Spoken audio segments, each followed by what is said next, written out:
Hey, welcome back to Right on the Edge. My name is Derek, and today is Amelia Earhart Day. So I thought, well, it's Amelia Earhart Day. So let's I use so a lot, don't I? But let's learn about Amelia Earhart and figure out what happened to her, who she was, and let's have a good time doing it. Like I think most people have heard about her, but I feel like with a lot of things, it's good to keep these memories alive because she was inspirational to many young women in the aviation field, to say the very least.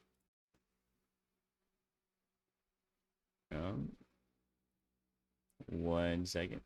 My sound seems to be off. All right, back. Fix the sound on my end, so let's watch In this. trouble.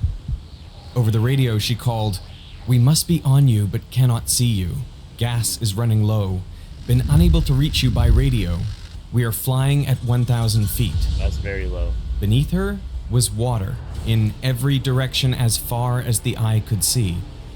She got herself into this predicament through a series of unfortunate events and bad decisions. Many of them could have been avoided with a better knowledge of physics. But even so, there was one thing she could have done in this moment, one switch she could have flipped that would likely have saved her life and changed history. What's that? This video is sponsored by KiwiCo. More about them at the end of the show. Oh, Amelia Earhart was vying to become the first female pilot to fly around the world. I hope to accomplish something really scientifically worthwhile for aviation. And she wasn't taking any good shortcuts. try. Other successful circumnavigations had followed a northern route, mostly staying close to land. But Earhart's route would be the longest, by following a path close to the equator.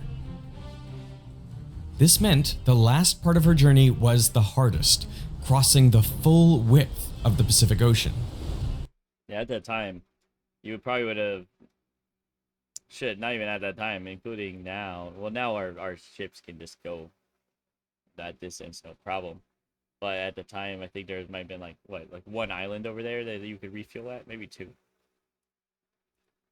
The starting point for this crossing was Lae, a city on the eastern side of New Guinea. At the time, it was one of the world's busiest airports, a hub of traffic from Asia and Wow. Australia. At 10 a.m. on a hot July day, Earhart piloted her Lockheed Electra down the runway and took off on what would be her final flight.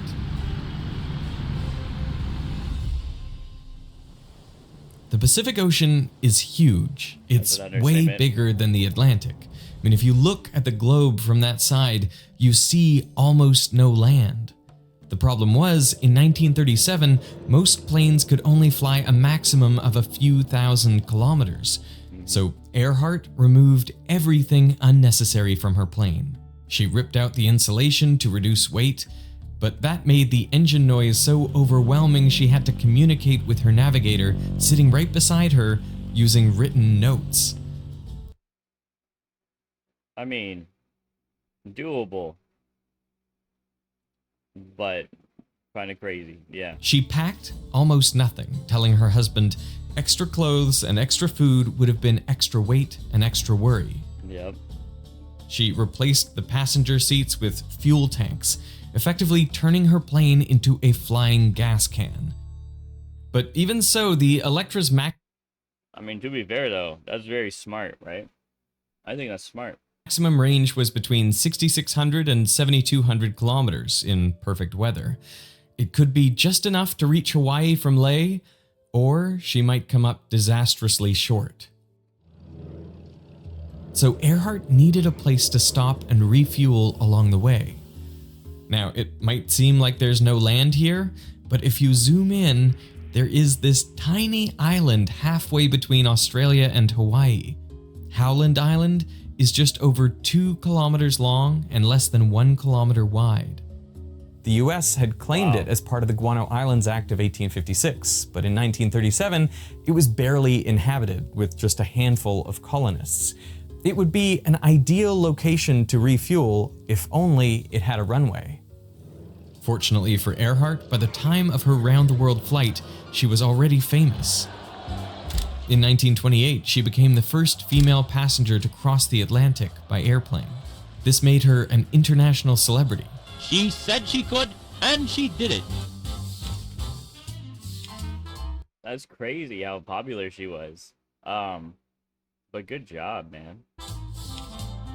But she wanted to fly herself, saying, maybe someday I'll try it alone. So in 1932, she attempted to pilot a plane solo across the Atlantic, heading for Paris. She brought with her only a toothbrush, 1 container of soup, and 3 cans of tomato juice. That's a weird one, but good job. But storms, ice, and dense fog battered her small plane. A seam in the exhaust manifold cracked, and flames from the engine spewed out into the night. Gas leaked down her neck from a broken tank, and after 14 hours, she landed in a pasture in Northern Ireland. Her face was so covered in grease, a farmhand couldn't tell if she was a man or... To be fair, that is still unbelievably impressive. Good job. ...or a woman. He asked if she had flown far. From America, she replied. I wish I could have done it faster. These adventures brought her into the orbits of powerful people, like the First Lady, Eleanor Roosevelt. Mrs. Roosevelt, won't you go for a ride tonight over Washington? It's really lovely from the air at night. And using her new connections, she Good job, man. lobbied the president to hire her friend, Eugene Vidal, to head the Bureau of Commerce. Vidal had promised Earhart a runway on Howland Island, but red tape stalled progress only months before her planned takeoff. So Earhart wrote directly to President Roosevelt. She explained that the airstrip funds required immediate approval, writing, "Please forgive troublesome female flyer for whom this Howland Island project is key to world flight attempt." The president approved the project 4 days later. The president looks at this. You're right. So he looks at this request at the time, and he was like, well, you know, since you asked so nicely, and my wife's a fan, like, we're gonna do it. Later, and 3 runways were soon cleared. Would you look at this, bro? They're just out here having their best beach life. So she had a place to land, but how would she find this tiny speck of an island in a vast ocean? Well, flying with her in the Electra was her navigator, Fred Noonan, and he would calculate So finally, we know the man to blame for this. the flight plan. They knew the direction of Howland, so they could use the onboard compass to set their bearing toward it. They knew their airspeed and could figure out their ground speed by subtracting or adding the wind. And then they could calculate how long it should take to reach the island. This method is known as dead reckoning. Yeah. But they wouldn't aim directly at the island, because if they did that and they didn't see it at the prescribed time, they wouldn't know in which direction they were off. So instead, they intentionally picked a point either north or south of the island. Let's say they picked south. They estimated the trip would take 18 hours, so they would fly through day and night. And once they had traveled for the calculated length of time, they could confidently turn north and spot the island. Also, ideally, you know, if you aim a little bit left or a little bit north, ideally, you're gonna see it as well. Before takeoff, the ground crew estimated they would encounter a headwind of 24 kilometers per That's rough. That's a rough headwind. hour. But just 20 minutes after takeoff, Lay radioed Earhart to warn that the headwinds would be stronger. She didn't acknowledge their message.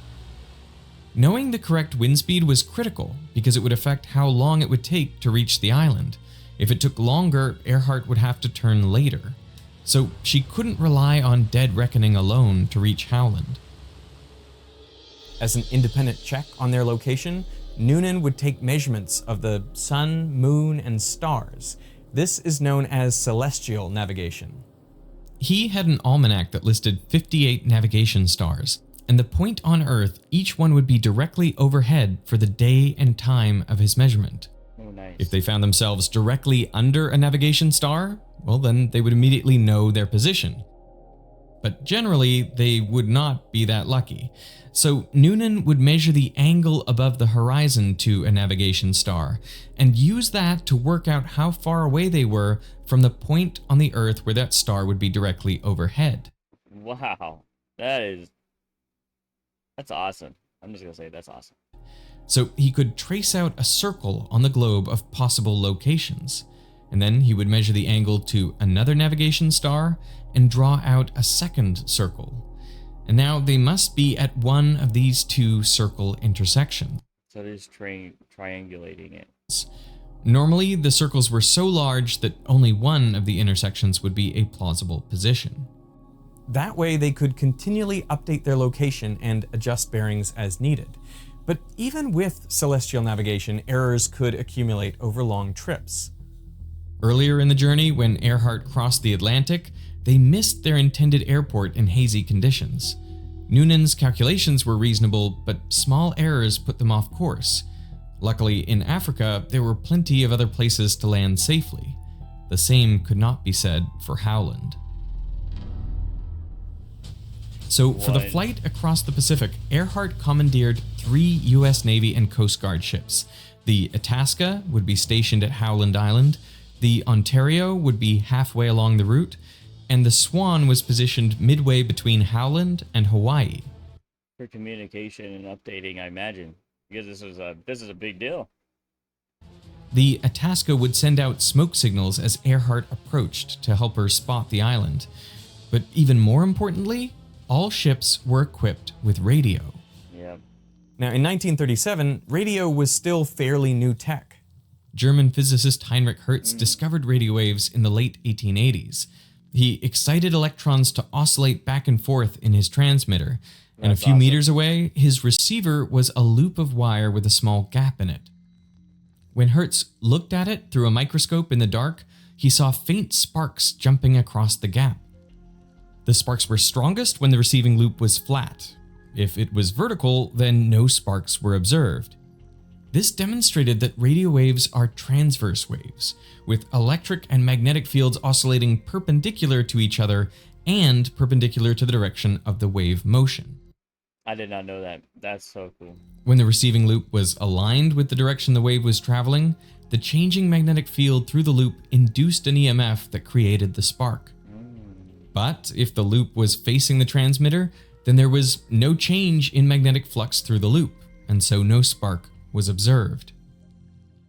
Now, Hertz couldn't see the future he had ushered in. He said, "I do not think that the wireless waves I have discovered will have any practical application." Like many great inventors, he was just unaware of the monumental change he had just orchestrated for society. But within a few years, people started sending messages using radio, and by the 1920s, radio entertainment broadcasts took off. Ships and planes routinely used radio to send Morse code, and some, including Earhart, could send and receive voice messages. In fact, Earhart had 5 radio antennas around the plane, each for a specific purpose. The largest antenna could be reeled in and out like a fishing line behind the plane.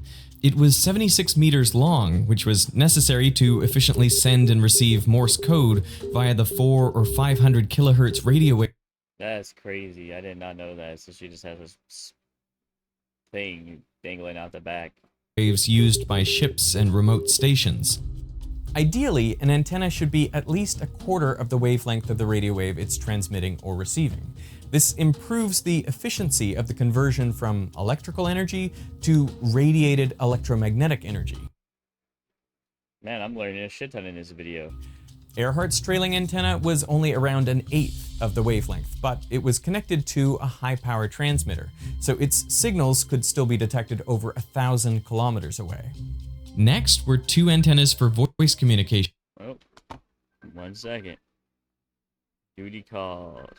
All right, I'm back. Let's continue the On video. higher frequencies. Sorry about that. A transmitting V antenna on the roof of the plane, and a receiving antenna along its belly.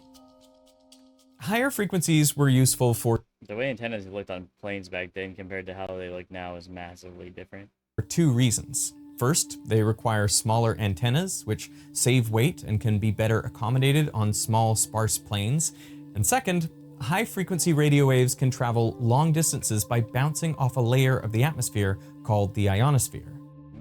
Starting about 50 kilometers above Earth's surface, radiation from the sun splits electrons off molecules, forming a layer of ions and free electrons. Radio waves with certain frequencies interact with these free electrons and are effectively reflected back to Earth. It's as if they've bounced off a big wobbly mirror in the sky. The more you know. I did not know any of this either. I did not know so much. This effect is The amount of stuff I did not know from this video so far has been monumental. called skipping, and it scatters And I should know a lot about this. radio waves all over the place. These radio waves can then reflect off the ocean and back off the ionosphere, making multiple hops to travel thousands of kilometers. Holy shit. During the daytime, the intense radiation from the sun means the ionosphere starts lower in denser atmosphere. And because of this, lower frequency radio waves are more likely to be absorbed than reflected. So aviators would typically use the higher 6210 kHz to skip their signals during the day, and then the lower 3105 kHz at night once the bottom of the ionosphere had lifted into thinner air. Makes sense to me. 4 hours after takeoff, Earhart radioed an update to Lay on her daytime frequency of 6210. She reported her altitude at 7,000 feet and speed at 140 knots before concluding with her typical sign-off, everything okay. But she never acknowledged calls from Lay about the headwind. They radioed again at 11:20 and 12:20, but never got a response from Earhart. In all likelihood, she never heard them. She did radio 6 hours into her flight to report stronger headwinds, but she makes no mention of Lay's earlier warnings. So maybe the receiver was busted or something. It's possible the receiving belly antenna was broken, fell off, or something in the receiving electronics wasn't working. But her ability to receive voice messages was clearly impaired. 9 hours into the So the range could have been offset by that, because even a broken antenna will like sort of work, but the range won't be good. flight, Earhart expected to come upon the Ontario. She listened for Morse code ends on 400 kHz, but she heard nothing. The original plan was that the Ontario would wait for her to radio them to request that they start transmitting. But the day before takeoff, Earhart realized she had made a mistake. The Ontario had told her they wouldn't be able to receive any high-frequency signals, which meant no voice communication. So she sent an urgent telegram asking the Ontario to transmit the Morse code ends repeatedly 10 minutes after each hour. The purpose of the Morse code from the Ontario was actually to allow Emelia Earhart to make use of her two final antennas. So she had a loop antenna, just like this one, and a sense antenna. These were designed to allow her to locate the source of radio waves. This was the final and most critical way that Earhart planned to stay on course and locate Howland Island. She wrote, "I doubt if I'd try the flight to tiny Howland Island without it supplementing Fred Noonan's skill." Ooh. All right. I love the fact you guys are getting trees and stuff to determine this. So I have an antenna here, Good job. and I'm aligning it vertically in this tree. How are we there? So the Ontario was sending out Morse code signals on their antenna. And here we have a transmitter tuned to about 3.6 megahertz. I'm gonna put on this blindfold and use the loop antenna to try to locate the transmitter. And because I already know where the transmitter is, we'll spin me around a few times to really disorient me. So, Clifford, oh, Whoa. sorry. Oh, which way are you going? They broke it already. All right. Whoa. Yeah, you're definitely going the wrong way. So the radio waves are going to be emitted in all directions radially away from the antenna. The electric field will be oscillating up and down, and the magnetic field will be oscillating back and forth. So if I hold up this loop like this, sort of parallel to the direction that the waves are traveling, then the magnetic field is going to be changing through the loop. And because of that, it's going to create an EMF and current, and I can pick that up because I'm tuned to the right frequency here. So I got a fairly strong signal. Woo! It's very strong. But if I rotate the loop like that, well, now the magnetic field is oscillating back and forth, but not changing through the loop itself because it's parallel to the loop. And so in this orientation, I'm going to get a null reading. If I turn it this way, there's a null. But if you turn it 90 degrees, now all That's smart, but also, oh my goodness, that'd be really annoying, huh? the magnetic field is passing through this loop, and so I can hear a maximum here. So this is what Earhart wanted to measure using her loop antenna to detect the repeated N Morse code from the Ontario. She would turn it until she found the null, and then she would know the direction to the ship. Something that's interesting is if I turn it away, we get another null, because again, there's no magnetic flux passing through this loop. So the only downside is that you could get a null both away and to. Now, the first time she picked up the signal, she would probably be heading straight towards the ship, or close enough, so she would know that it's roughly that way. But there's a chance that she's gone past it. And if you go past it, well, then you also get a null, but the ship is behind you, not in front of you. So that's where the sense antenna comes in. The sense antenna gives you a cardioid pickup pattern, so it has a single null instead of two nulls. Oh, okay. And so that allows you to determine whether it is in front or behind you. Neat.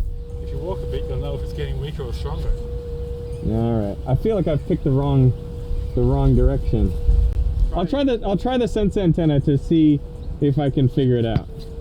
With the sense antenna, the only null points directly away from the transmitter, so it's easy to use the sense antenna to check which null is correct, but then only use the loop when navigating because it gives a sharper null. I think using the sense antenna that the transmitter's right in front of me now. I'm looking for another null here. Oh, there's a null. Give it a go. Hey man, no cheating. Your friend cheated for you there. He's like, yeah, you should try it out. There. Definitely louder. Oh, it's funny because you move a little bit and then you start hearing signal again. This does not feel like I'm walking in the right direction. Well, that's either the right way to go or it's the wrong way to go. Oh no. Trying to fly a plane and do this would be very hard, especially with the That's really sound of that engine. Would have been roaring. Oh, I feel like it's getting loud. It's really loud here. It drops out right there.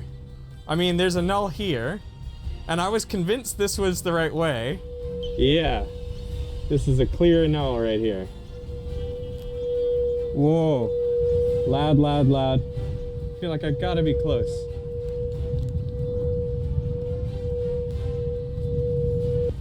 It's got to be like right here. Ah! This worked amazingly well. Yeah, dude. And once you figured it out, that was crazy. But yeah, no, in a plane with all the other stressors in the environment and possibly worrying about your fuel and food and all that stuff, it would have, I would say that the margin of error would go up significant. Unbelievable amount, but still, it's super smart. I had no idea I was that close. That's impressive. On the nail. That's awesome. Now, aviators could have used where the signal is loudest and try to go in that direction, but it's actually easier to get a precise null, a point where the signal drops out. The loud section could range for quite a distance, and so you wouldn't really know where it is, but the null is more precise, so that's why they would look for the point where the signal drops out.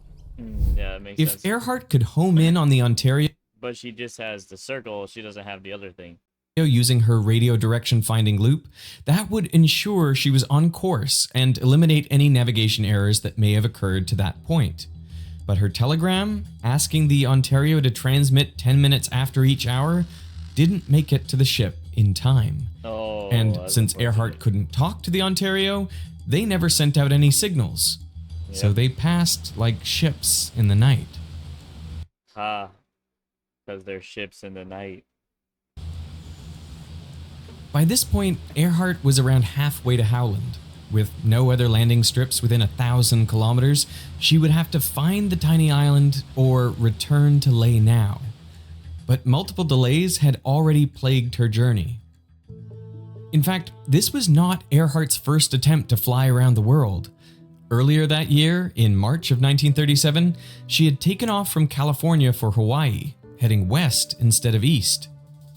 On board were Fred Okay, that's a big mistake. How do you go west instead of east? Noonan and another crew member, Harry Manning.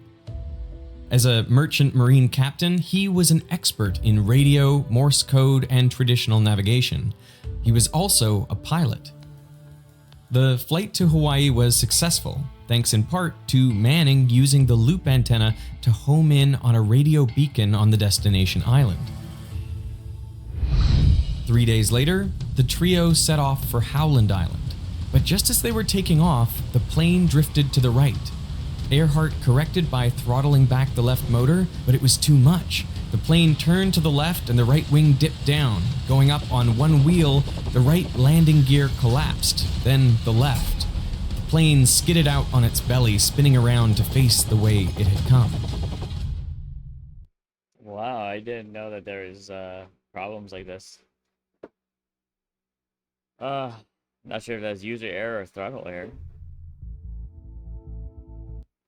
They have images too, man. Look at those propellers bent up like that. They're lucky to be alive.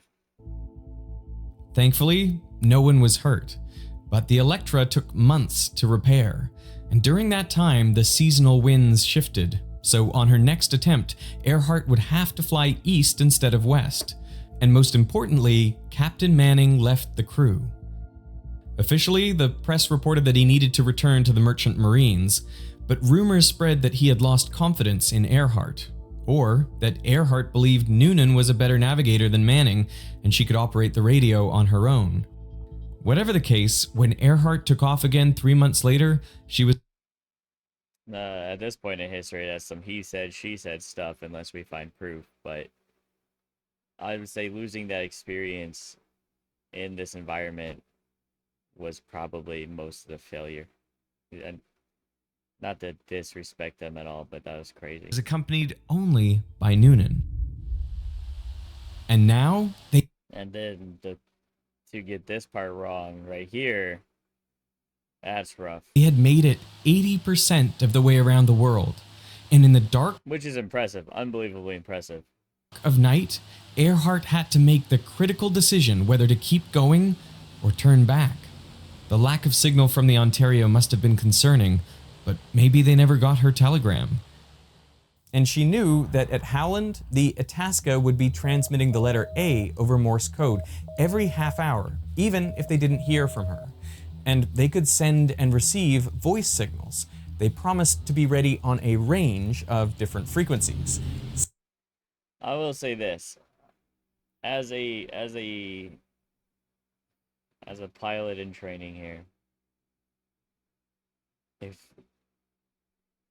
if I had this amount of setbacks and problems, I would have called it off and tried again later, just to be safe. I would have flown back, but that's just me. And the headwinds that have been giving her problems this whole time would have helped her back. It would have taken like approximately half the fuel to get back to Ley, and it would have been safer for everybody involved. So she flew on. Like, I can understand, like, how she made this choice. I just don't agree with it. You know? I don't agree with it. Around 6:15 a.m. local time, radio men aboard the Itasca heard Earhart clearly.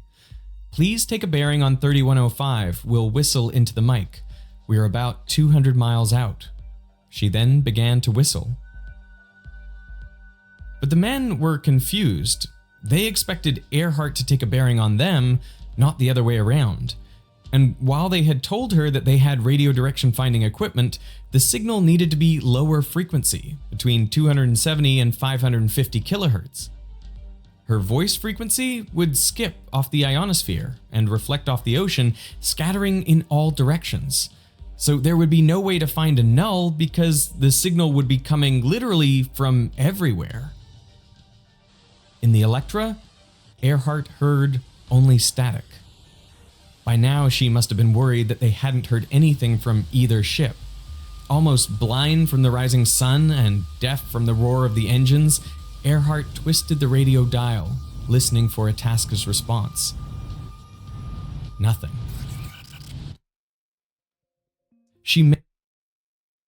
That's crazy. So she literally, probably in the failed takeoff or whatever, the antenna or something in the antenna system was broken, and they didn't know. Like, so this is like a failure on testing, I believe. May have expected Howland to have a high-frequency radio direction finder called an Adcock antenna array.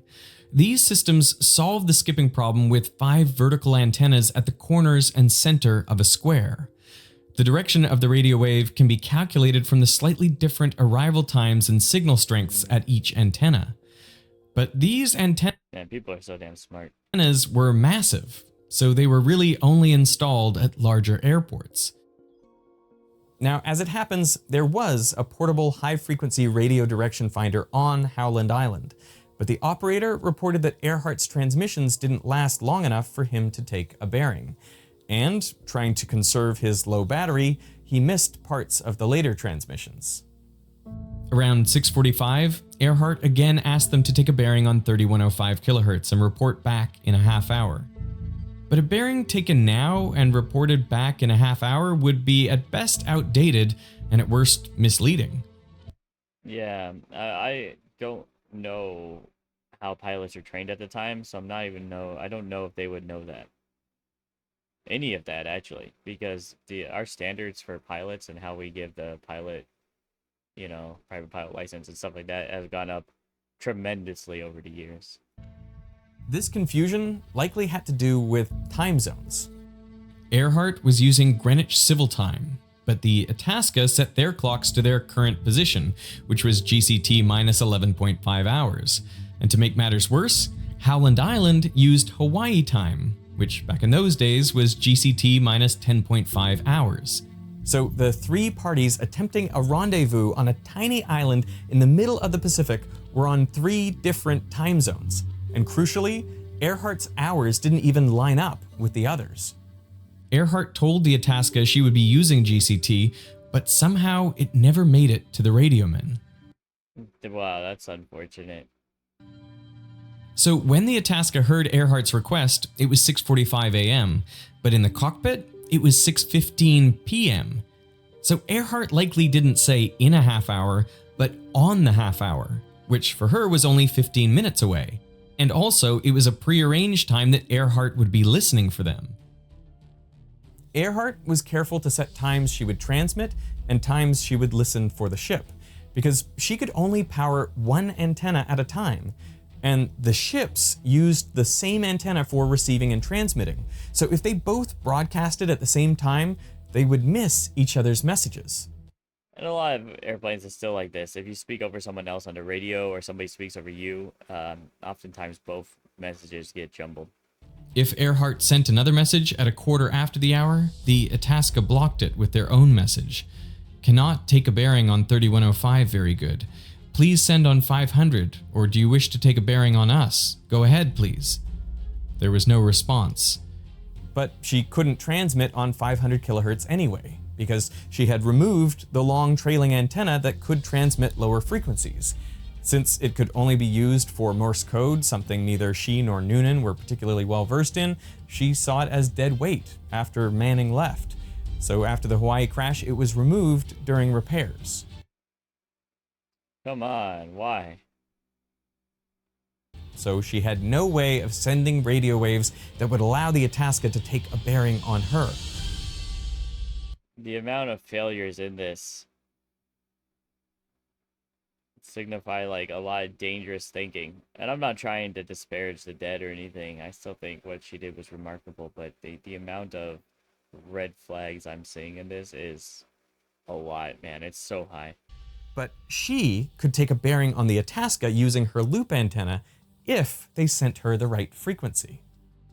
Before the trip, the Itasca had asked Earhart to specify the frequency they should broadcast. Earhart was unsure, so she consulted a radio expert in Leh, and they recommended the Itasca send Morse code A, just repeated dot dashes, on the half hour at 7:50.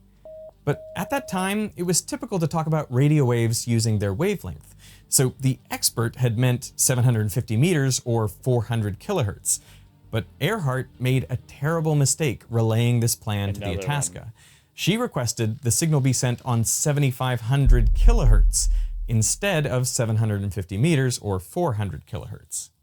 But she did explicitly say, if frequencies mentioned unsuitable, inform me. But no one ever corrected her.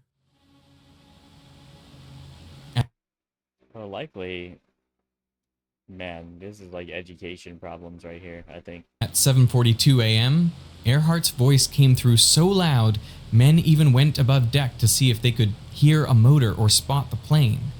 She said, "We must be on you, but cannot see Yeah, so when the voice comes over louder and more clear, it means you're closer.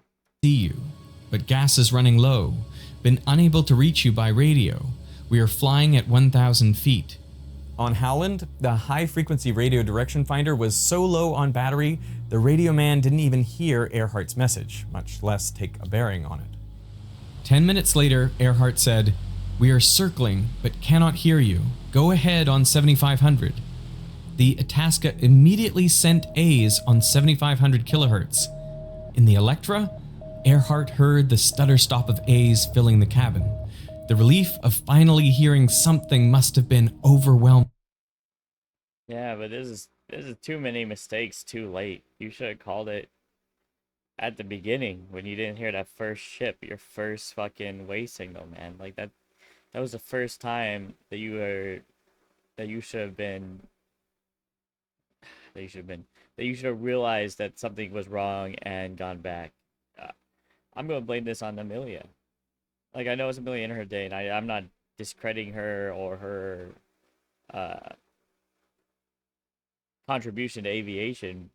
Far from it. But these are mistakes that should never be allowed to happen. She quickly turned her radio direction finding loop to locate the null, but the signal never dropped out.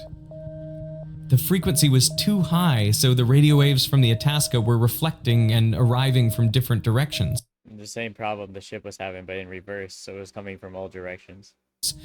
So there was no null.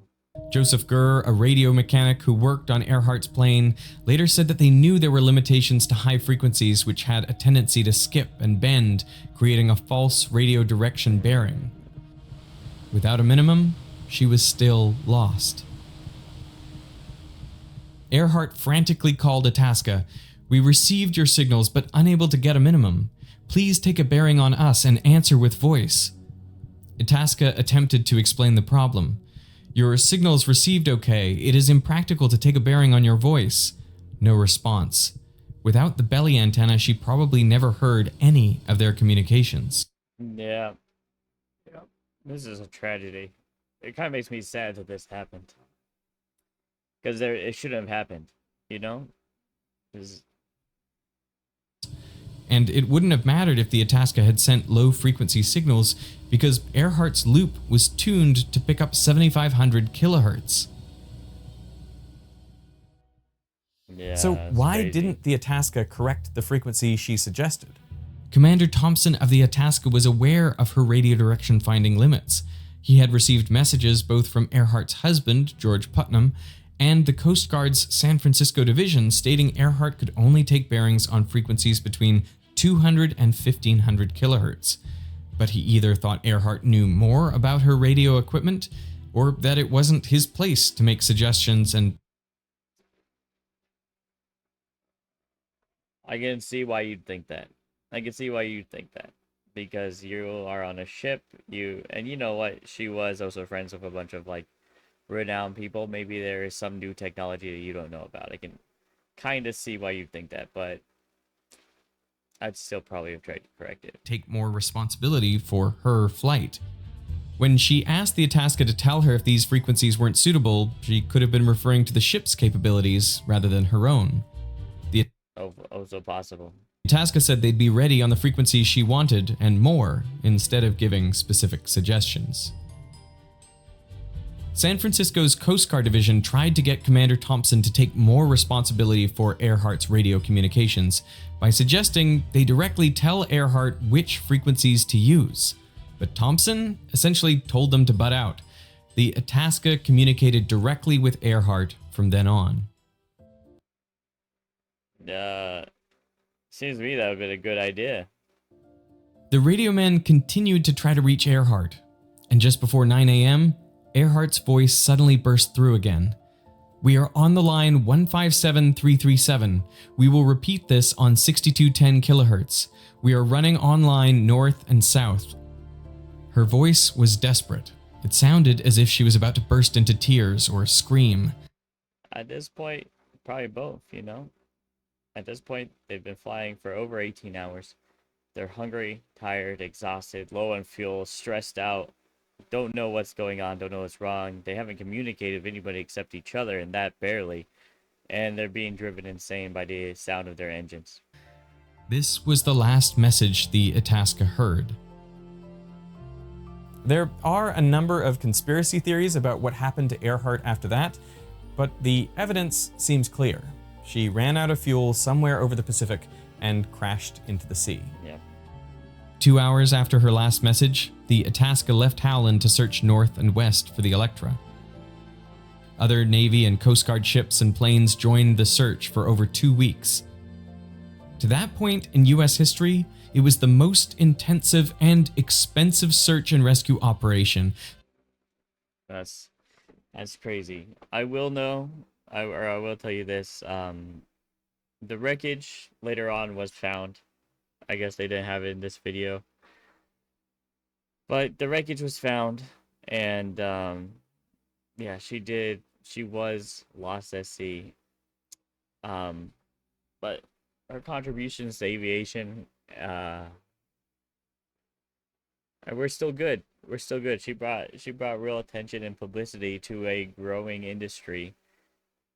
And I would argue she's also part of the reason why the safety procedures are so good today.